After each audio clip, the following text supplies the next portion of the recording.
Hello, and welcome to what will hopefully be the first of many lessons in the history of our star. On this one, we're going to cover everything up until the sixth umbral calamity. There are some moments in the history of our star that deserve their own lesson. As such, we're only going to skim through those. But every story has a beginning. So let's start at the moment of creation. Now, I should let you know that this is old knowledge. There are rumors of new discoveries being made, but not a lot of those have been confirmed yet, so I will not touch on those. But I am gonna leave it open so that you on your journey may come to find the truth about many of these things that might arise as you travel through our beautiful, beautiful world. Now, everyone in Eorzea has all types of creation myths, all tribes, races, covering all types of gods and goddesses. But among most Eorzeans, there is one myth of creation penned by Lufo of Garlean, which is considered the definitive myth. In the beginning, there was neither light nor darkness, only the Horror. And it was not until Alfric emerged, thence in his nakedness, did time take its first step forward. With him, the Keeper also carried weight, and with weight were the realms of land and firmament defined. So Alfric was the first. The rest of the 12 followed. Nemea was the second, but she was only a babe. She could only cry and created a vast lake. Eventually she grew and they fell in love. 2 daughters were born of this love, Asema the sun and Menfina the moon. With them came the advent of night and day. Now after a time, Thaliak was next to come from the world. Asema loved them, and they had 2 daughters. Limlane, who created the world's seas and lakes from Nymea's tears. Nofika was the second, who brought life into the world, because she was lonely. Now Ocean appeared next, but not from the world, because that lay dormant. And he loved Elaine. But Ocean was a wanderer, so although he loved Elaine and she loved him, they were never together for long, and so never had children of their own. This was a time of great creation, but also great chaos. Ocean's mountains rose and fell at his whims. Thaliak's rivers flowed hither and thither, and Elane's seas ever expanded, swallowing entire swaths of land that even the gods didn't know when they were gone. Now, to bring order to this chaos, Nymea pried forth a mighty comet from the heavens and gave it life, directing it down into the world, that it may destroy the excess her sons and daughters had wrought, while bringing harmony once again to the realm. After a time, the world once again woke up, and Byragot and his sister Halon came forth. Fearful that these siblings would bring chaos, Nymea made them wards of Ralgar, the destroyer. Byragot, a builder by nature, decided to spend most of his time with Thaliak, resenting that Ralgar could only teach him about destruction.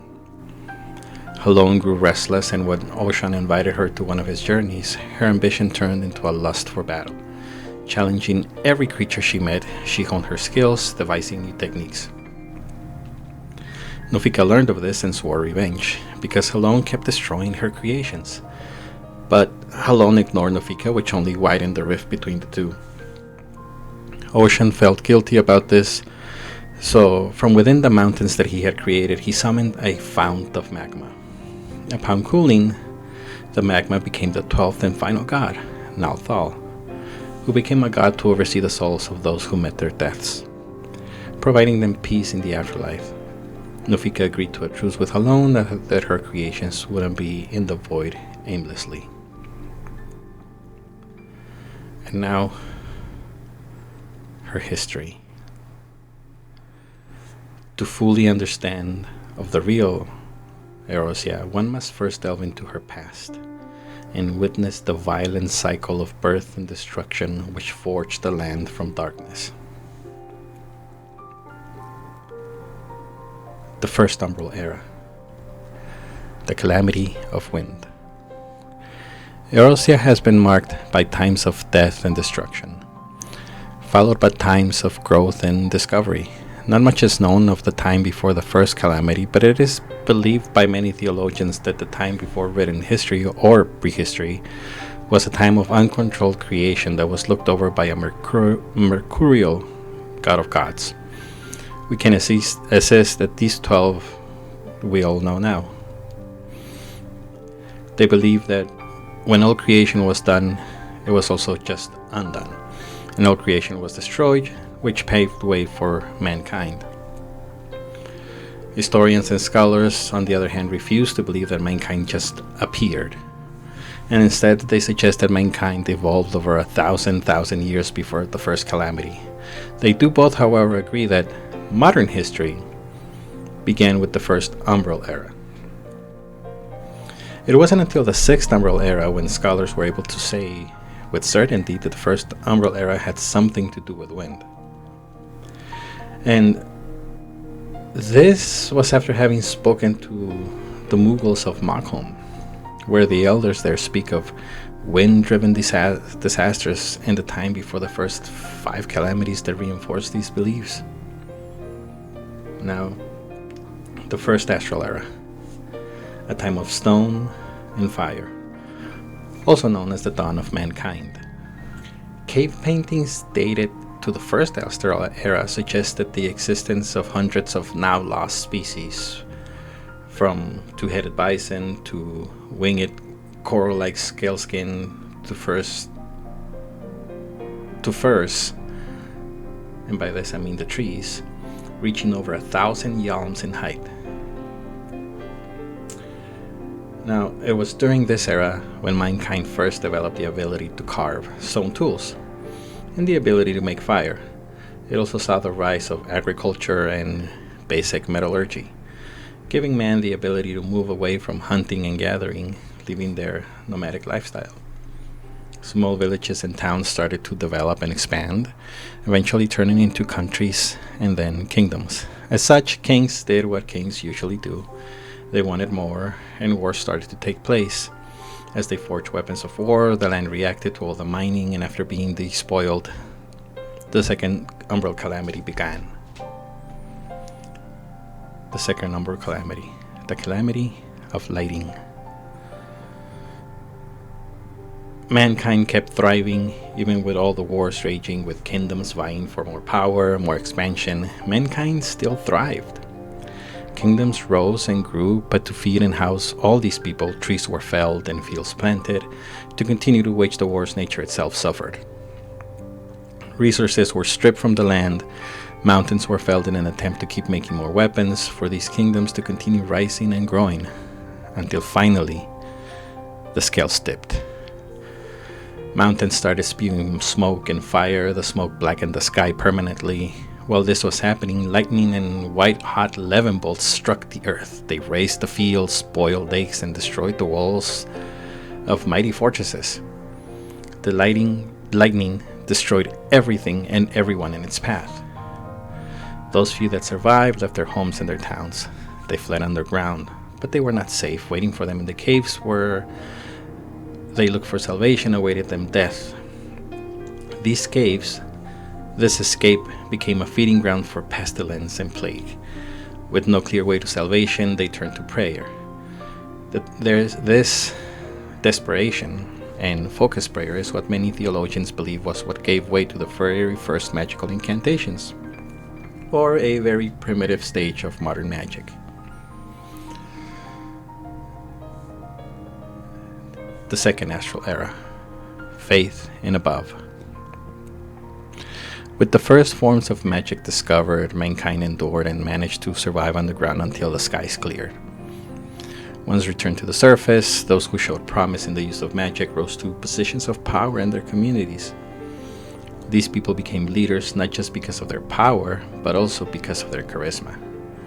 The belief that the widespread destruction that came upon them was because of the faithlessness and avarice of the kings before them grew. These new leaders claimed that only through faith and prayer they would be saved from a similar fate. And so through these beliefs, the first organized religions began to form. And so civilizations were reformed, not around kings and queens, but around theocracy. In only a matter of years, kingdoms that took centuries to be made were replaced, people wanting to prove themselves, to prove their worth to the gods, so that they may be spared from the wrath of the land. Massive temples, monuments, and effigies were constructed. Church leaders spread the word this is how peace and salvation may be obtained. These places were maintained regularly, but peace was not to be had for long. The power of the religious leaders was absolute, and we all know that absolute power corrupts absolutely. So religions were pitted against each other. Great and terrifying holy wars raged in the land. All able-bodied were drafted into these wars, and with no one left to attend the crops, those withered and died. So those left behind were left to starve. When the wars finally ended, those that won had nothing to spend their riches on, and so they simply tried to rebuild. These people thought that if they just kept to their faith, they would prosper once again and return to the way things were. But the gods did not see things this way and sought to make mankind humble again. The sun swelled, drying the land and evaporating the seas, draining the life from everything. Lush green landscapes were reduced to ash and cinder, and the land choked on dust. The people, stricken by a terrible famine, what little remained of the people's faith evaporated, along with the rest of the realm, and the people were once again pushed to the brink of survival. The calamity of fire had begun. The Third Umbral Era. The calamity of fire. Absolute power corrupts absolutely. We've all heard this before, and this is exactly what happened. Holy wars, witch hunts, children sold into slavery, men and women dying in the thousands, a true dark age of holy wars. So little people left to tend the land. The crops withered and died. Those that stayed behind during the wars died of starvation, and yet people held the faith, believing that if they remained devout, things would return to normal eventually. But by this time, the gods remained weary of mankind and saw the hubris that the church have developed, and so they thought to humble them. So the sun grew, it swelled, and became brighter, and more intense as the day passed by. The land and the people were scorched, the earth was parched, green foliage turned to ash, forests were reduced to dust-choked wastelands. The calamity of fire was upon the people, and they had to once again band together to try and survive. Those who managed to survive were still fearful of the gods, but they were also hesitant to be as devout as those before them. So mankind turned inward, believing in personal growth to strive for greater heights. What followed was the peak of civilization in Eorzea. The third astral era was coming, and with it, the birth of the Allagan Empire. There is something to note here. Recent discoveries of the skeletons of large plant-eating fauna in the Grand Wake have some scholars convinced that Thanalan's modern-day deserts were once a lush grassland lost in the fires of that calamity that ended in the second astral era. The third astral era. The rise of an empire. The communities that rose from the ashes of the second astral era focused on growing the individual, as well as the community. Technology and magic rose and advanced at an incredible rate. We won't touch much on the rise and fall of the whole empire. We'll dedicate a special lesson to that. But you should know that it was during this time that a man grew to be at the forefront of this new civilization, considered by many to be a genius in his own right and terribly charismatic. He is the one that history holds almost entirely responsible for the incredible rate and growth of mankind. He did not shy away from the magic of the second astral era. He welcomed both priests and the witches, so long as they used their powers for the greater good. This man was Sandy. This truly was a golden age. But, like those before him, Sandy's rise to power ended up corrupting him. There were a chain of several earthquakes that destroyed the entire realm. The immediate time known after this is known as the Forgotten Age. You may think that I've skipped the Fourth Umbral Era, the calamity of Earth, but as I said before, this is a topic that will be further delved into at a later time.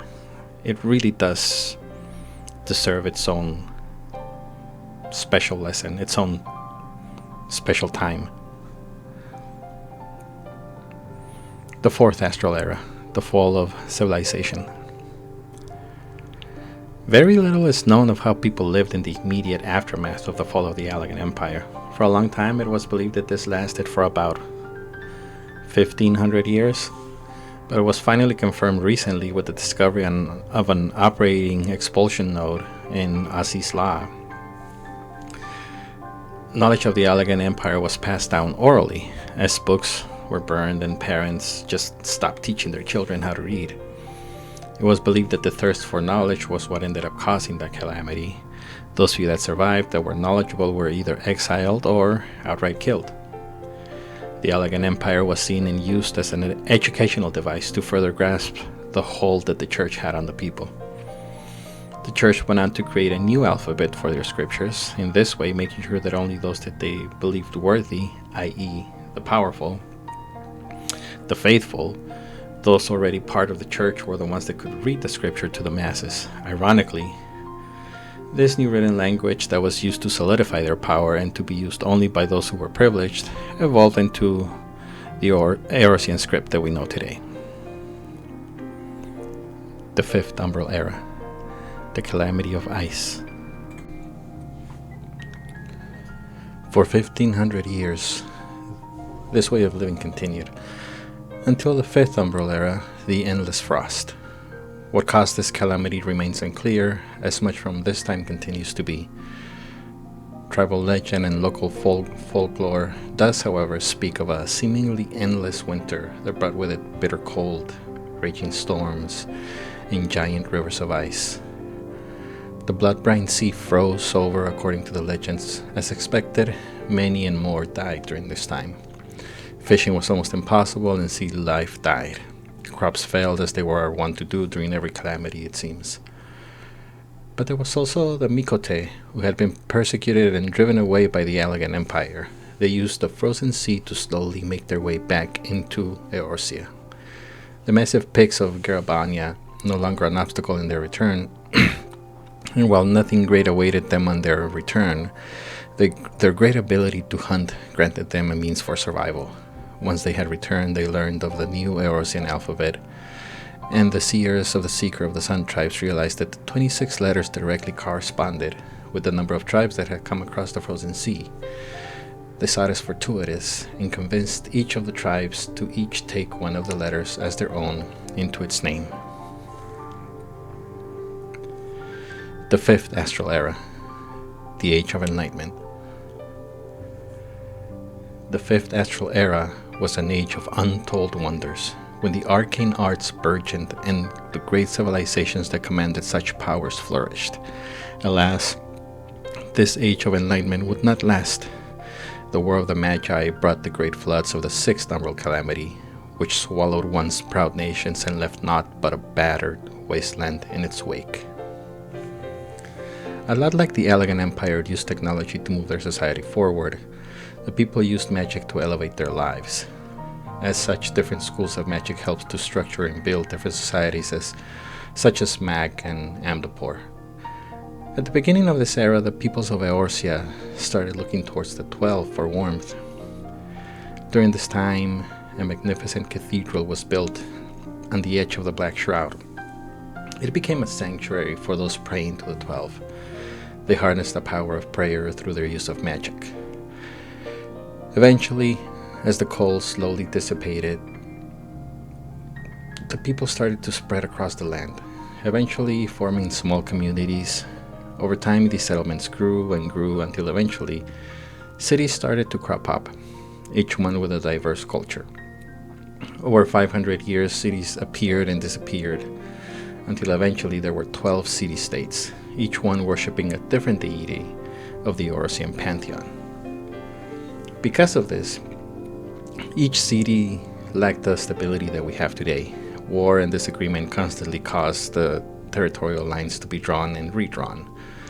Eventually, after another 500 years, these city-states became only 6, with Nak, Amdapor, and Nim becoming the most prominent.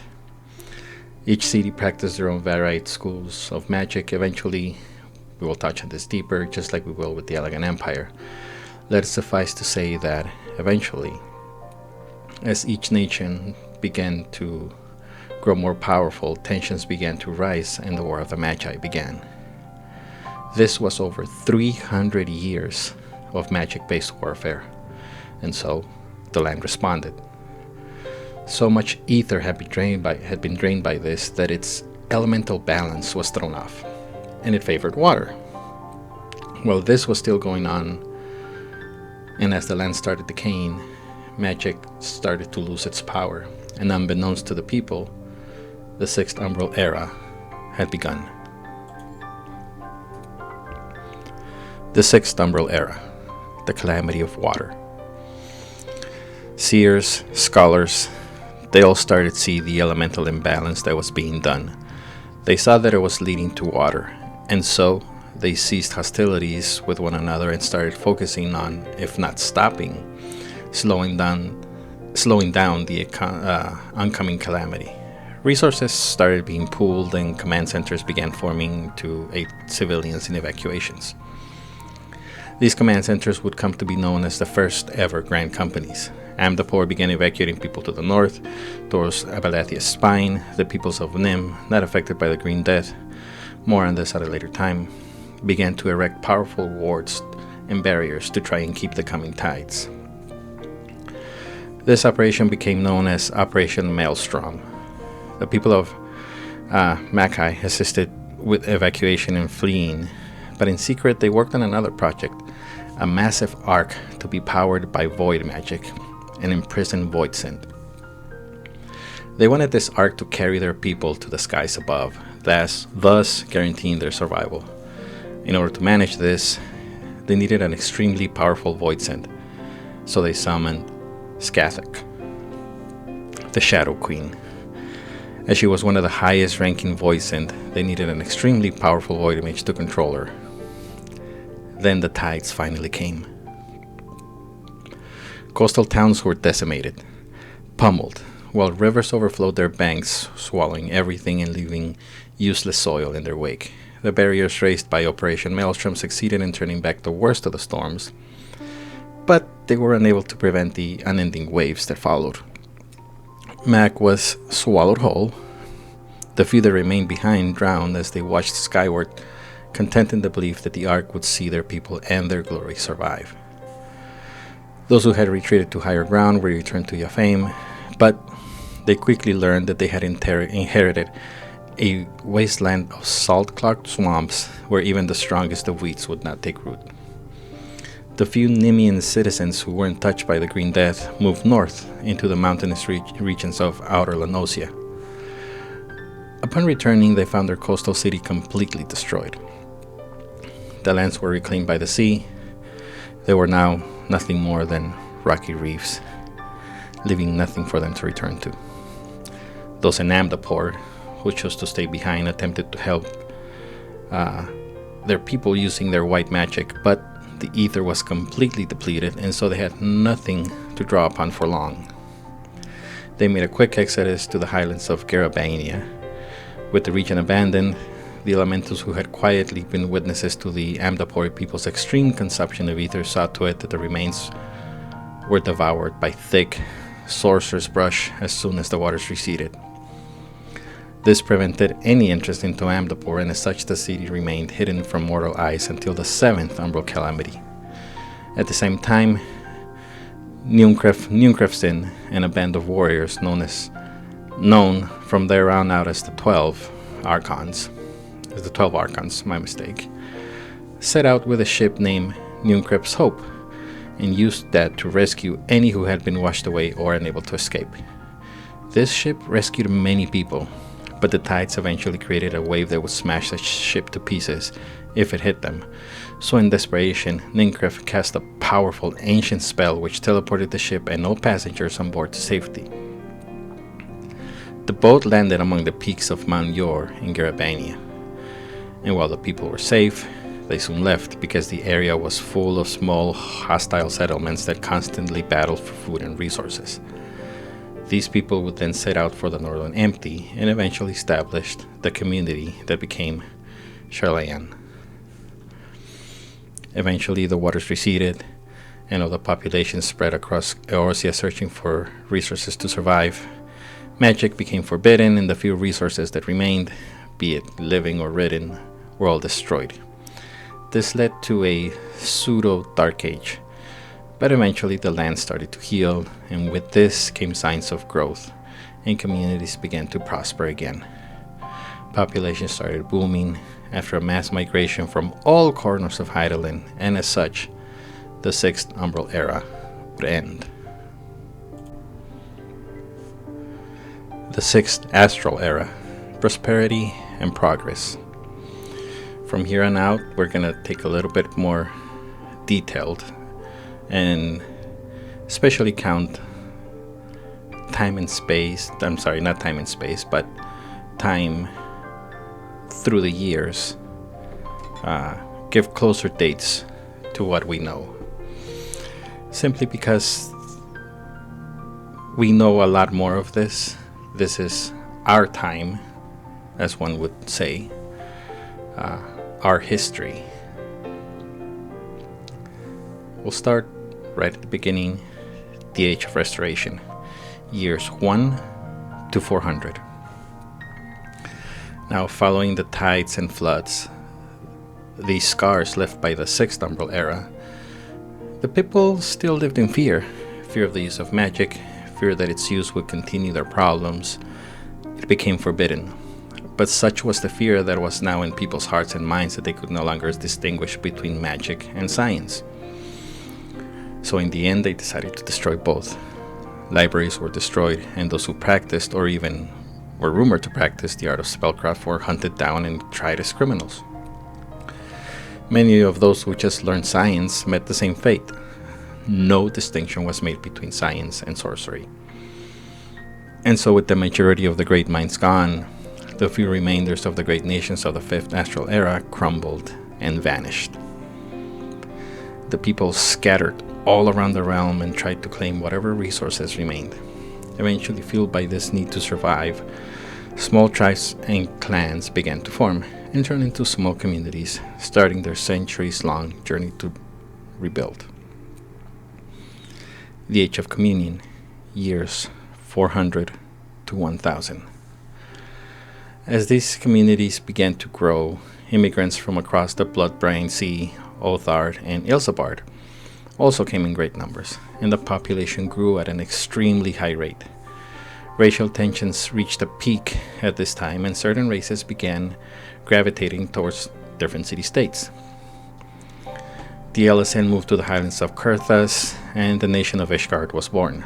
The Lalafels and the descendants of the people of Mog went to the deserts of Thanalan, and the nation of Beladia was formed. The Rogadins moved to the islands of Ilbrand and formed the nation of Limsa-Lominsa. The Hur, who would appear in droves during migrations, mixed in with all these areas. Some Ellison and Hur also moved to the Black Shroud, but they had problems with the elementals in the area.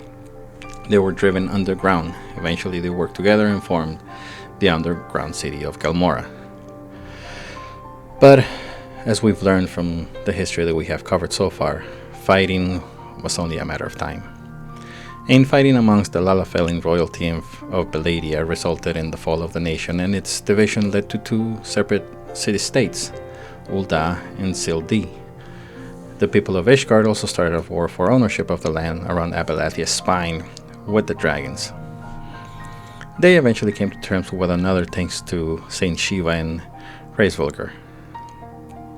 The Age of Strife, years 1000 to 1300. For the next several hundred years, steady progress continued. Power was obtained, expansion of territory became a need, and with that came war and battles that were waged across the land. With these expansions and this fighting also came another problem: fights with the indigenous beast tribes, now known as allied societies. Also began as tribes like the Ixal and Kobolds saw the newcomers as invaders. They began to rise in defiance. The cities of Ul'dah and Sildi also began war against each other. This went endlessly until both sides forgot what they were even fighting for. As battles broke all across the land, the balance of power began to shift once again. This time of war is what gave rise to new professions: mercenary and sellsword. Adventurers were now being paid off by the rich to fight their fights for them. Ul'dah eventually emerged as the ruler of Thanalan. The tribes of Garabania united under the Highland Hilk clan and formed the nation of Alamigo.